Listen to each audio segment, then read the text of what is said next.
morning, friends. I hope each of you had a wonderful weekend. Maybe you were able to get outside with your family. My family and I were able to take a nice long walk outside in nature, and that helped me decide which story I wanted to read to you today. I'm going to read The Fox and the Springtime Blossoms, because if you have been outside lately, you're noticing all the signs of spring that are coming up everywhere.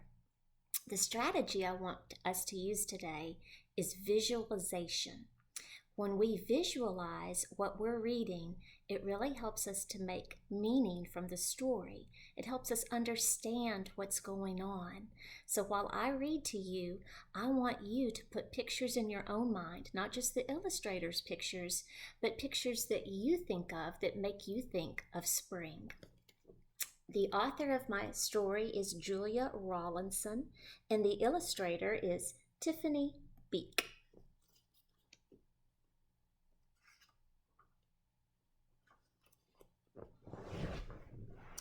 The woods were full of the chirping, bustling, sing-song sounds of spring. Fletcher bounced along with his nose in the air.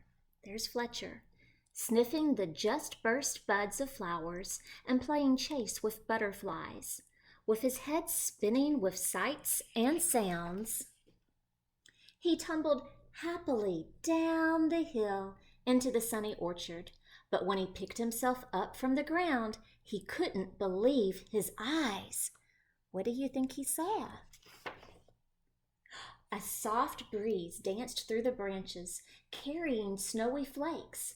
Snow so late in spring, thought Fletcher, it will be too cold for the buds and butterflies. There's no time to lose.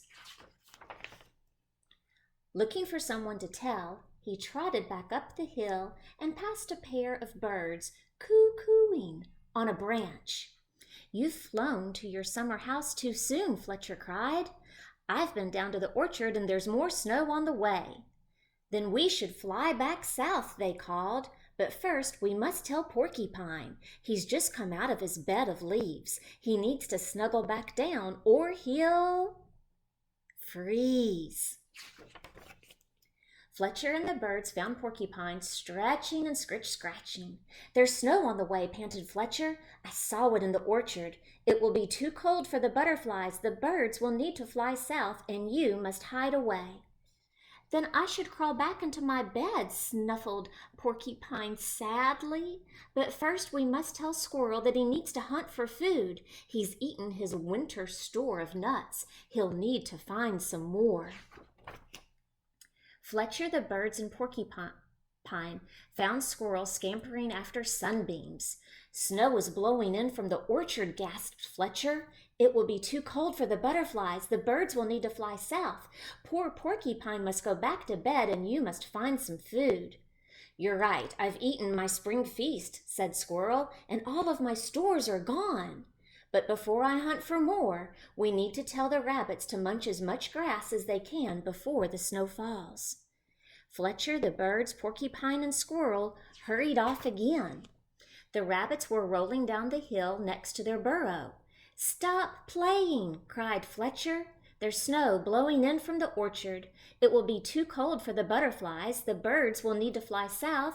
Poor Porcupine must go back to bed. Squirrel needs to find food, and you must munch more grass.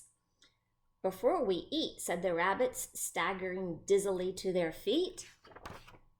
Let's go and play in the snow.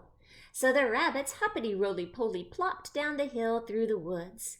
They were chased by Squirrel, Porcupine, the birds, and a bouncy full of important fox all the way to the orchard, where the ground was white with blossoms. Blossoms bobbing in the branches, blossoms blowing in the breeze, blossoms blanketing the ground, and not a snowflake to be found.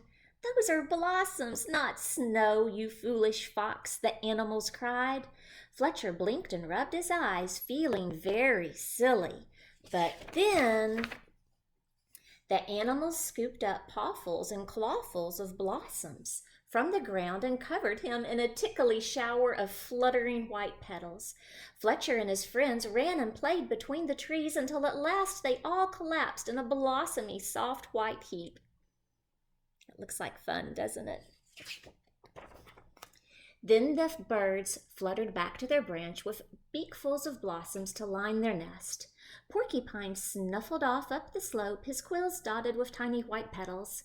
Squirrel went chasing up and down trees after snow-white petals dancing in the breeze. And the rabbits bounced back up the hill with blossoms to brighten their burrow. This is my favorite picture. But Fletcher just lay smiling in a soft bed of petals, watching the blossoming branches bobbing overhead. And that is the end. So, like I said, this was a great book for visualizing.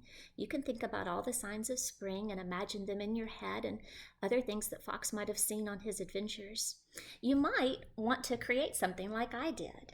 I enjoyed that story so much, and I chose my favorite illustration to draw a picture that made me think back to the story, and I found these neat little pom-poms to look like blossoms to decorate my picture. I hope you want to maybe participate and do an art activity with this story too. I hope you have a great day. Bye-bye.